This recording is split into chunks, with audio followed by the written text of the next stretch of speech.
termasuk beberapa peraturan wali kota tentang pelarangan hadiah. Salah satu yang disebut adalah GKS. Dan kemudian dia komitmen saya akan menyelesaikan. Dan kita nggak kehilangan kalau statement itu disampaikan dia di satu ruangan, dia pertemuan setengah kamar, kadang-kadang dibilang atau setengah kamar di luar, ya politisi kita tahu ya. Politisi itu pagi kedelai, sore tempe. Esok kedelai, sore tempe. Nah, ini kan biasa. Kemudian kita bikinkan nasional, kita undang Bima Arya dan Bima kita minta melakukan statement di depan publik bahwa dia sebagai pemimpin politik akan menyelesaikan kasus GKS. Dan selesai. Meskipun tidak semua happy dengan metode penyelesaiannya. Tapi itu cerita tentang bagaimana politik partai. Societal leadership seperti yang tadi digambarkan oleh Pak. Kita semua ini pendidikan tentang kita masing-masing. Bagaimana kita berkomunikasi? Bandung, ada yang viral kan? Bandung, ya saya tidak tahu. Saya juga tidak tahu. Tidak mau lah menyebut nama partai. Bandung itu dikuasai oleh satu partai tertentu. Saya sebut inisialnya saja, PKS. Inisialnya. Itu bertahun-tahun itu dikuasai. Tapi karena kita terbuka pada 10 terbawah. Kenapa? Karena kepemimpinan sosialnya itu ada Jakarta, ada Bandung Lautan Damai, ada Pemuji komunitas musisi mengaji, ada banyak kelompok-kelompok toleran, enjoy itu toleran Bapak Memang. Itu pertama itu yang tadi ditanya ke Mas Majid.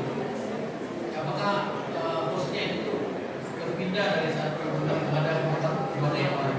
Kalau itu terjadi bagus sekali, berarti kan modal sosial kita berpindah ke sana sudah ada. Tinggal pemerintah kota, pemerintah provinsi itu mengoptimalkan kerja-kerja masyarakat itu, kerja societal.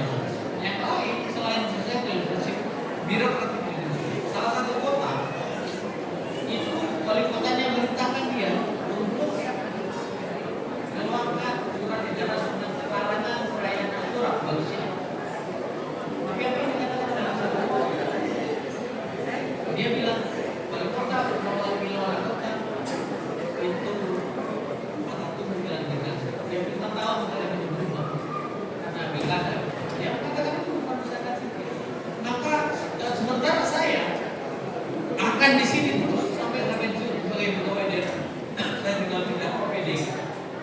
Tapi kalau saya melarang perayaan Ashura itu akan disebutkan yang dikeluarkan oleh Kesbang daerah saya itu bisa berdampak 20 di kota ini.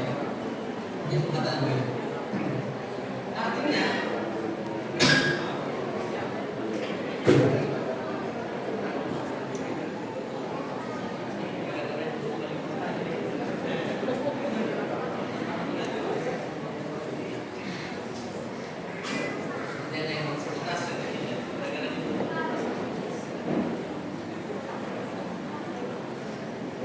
jadi birokrasi bisa menentukan pajak toleransi di sebuah kota. Ya kita tahu lah beberapa wali kota itu sangat menimbang dinamika politik. Sedikit saja. Kalau Cilegon itu tidak ada satupun gereja di situ, nggak pernah ketemu wali kotanya bilang begini, gimana saya mengizinkan? Saya dapat dari partai kecil, partai Golkar ya. Saya baru menjabat 1 periode. Kalau saya keluarkan di MB gitu, saya nggak akan terpilih lagi di periode 4. Kacau. Jadi orang itu berpikir soal kepentingan politik dia, kita boleh jauh ke kelompoknya. Padahal itu melampaui itu yang memungkinkan daya rusak politik itu bisa kita cegah. Dan saya dulu.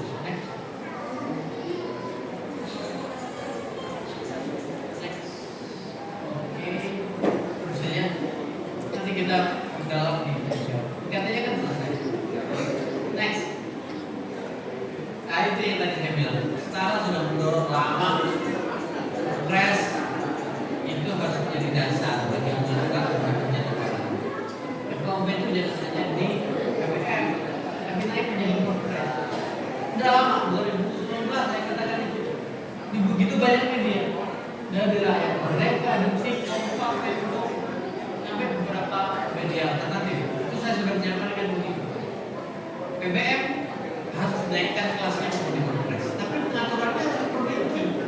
Kita katakan begitu. Tapi sekarang kan FKUP naik. Sekarang FKUP itu kan di yang Perpres yang baru itu kan dihilangkan undang-undang yang memberikan rekomendasi. Itu kan dihilangkan. Saya bilang ke FKUP itu berapa kota? Nggak usah berkecil hati. Karena kan Bapak Ibu itu masih banyak sekali, terutama yang berkenaan dengan 3 hal. Satu, edukasi. Yang kedua, memperbanyak norma perjumpaan. Ini kan perjumpaan. Ketika seluruh agama, ya kita bayangkan aja. Nanti saya akan bicara soal salah satu penyakit belakangan. Tapi perjumpaan itu penting. Yang lain, mediasi dan resolusi konflik. Saya tahu LK3 bersama pusat itu memfasilitasi mediator konflik ya, penyelesaian konflik. Itu bagus. Karena itu satu agenda strategis yang mesti kita kerjakan bareng-bareng. Jangan dikira satu persoalan konflik keagamaan itu terpisah dari persoalan yang lain. Bisa berkait dengan misalnya dinamika sosial ekonomi. Itu ada. Maka FKUP bisa mengambil satu fokus agenda strategis untuk penyelesaian konflik. Next. Nah, masalah kita itu di dua, tinggal dikit balik ke saya lagi. Masalah kita itu di dua, di tingkat pemerintah dan tingkat masyarakat. Tingkat pemerintah itu 3 yang kami identifikasi dari studi kami sejauh ini. Saya sejak kami sejak tahun 2007 melakukan studi tentang beberapa kegiatan sampai sekarang 2025. Tadi yang disebut oleh Pak Ilham ya, kasusnya teliti, gitu. Semakin kesini itu semakin banyak. Persoalan penolakan pengadilan pengadilan itu Pak, di zamannya Pak SBY akhir itu hanya 17 kasus dalam setahun. Sekarang bisa 60 kasus dalam setahun. Jadi ikut-ikut mengerikan. Regulasinya problematik, masyarakat problematik. Jadi di tingkat pemerintah itu ada regulasi diskriminatif, ada adanya kapasitas aparat banyak. Bukan kasus Cikesik itu yang orang terburu sampai dibunuh itu Cikesik, terus kasus sampah sampai ada orang meninggal. Pertanyaannya ada polisi nggak di lokasi? Ada. Apa yang dilakukan oleh polisi? Nonton. Polisi tidak mencegah orang untuk dibunuh. Nonton aja. Itu yang kita sebut sebagai rendah kapasitas aparat. Harusnya ketika ada kasus sampai apalagi sampai menghilangkan nyawa, aparat bertindak melindungi nyawa orang. Tapi aparat tadi punya kapasitas apa? Kalau sudah kita punya sekarang, kedua yang ketiga hukum itu sering tidak tegak. Kalau sudah menyangkut protokol kita, ya cukup jelas depan mata yang belakang tidak ada. Sering tidak ada penegakan hukum itu cerita bohong tentang toleransi di antara kita. Karena doktrinnya itu impunitas sentral agar dari orang kita. Ketiadaan penegakan hukum adalah pegangan bagi terjadinya kejahatan. Jadi kalau ada tindak kriminal lalu kita biarkan, maka sebenarnya kita sedang mengundang kejahatan berikutnya di waktu-waktu yang akan datang. Doktrinnya begitu. Maka penegakan hukum menjadi penting. Maka ketika lemah penegakan hukum, maka sudah pasti kita itu akan terus berhadapan peristiwa-peristiwa yang berikutnya. Cidahu, lalu ada, lalu Garut, lalu Kediri, terus sepanjang tidak ada penegakan hukum atas kasus ini, pelaku tidak akan mendapatkan efek jerah, korban tidak akan mendapatkan keadilan. Di level pemerintah, di level masyarakat ada iliterasi lintas agama. Tidak semua orang tahu diskriminasi. Tidak semua orang tahu tentang Ahmadiyah. Saya kemarin bicara di Kementerian Agama hari Kamis. Ada satu pengurus ASN di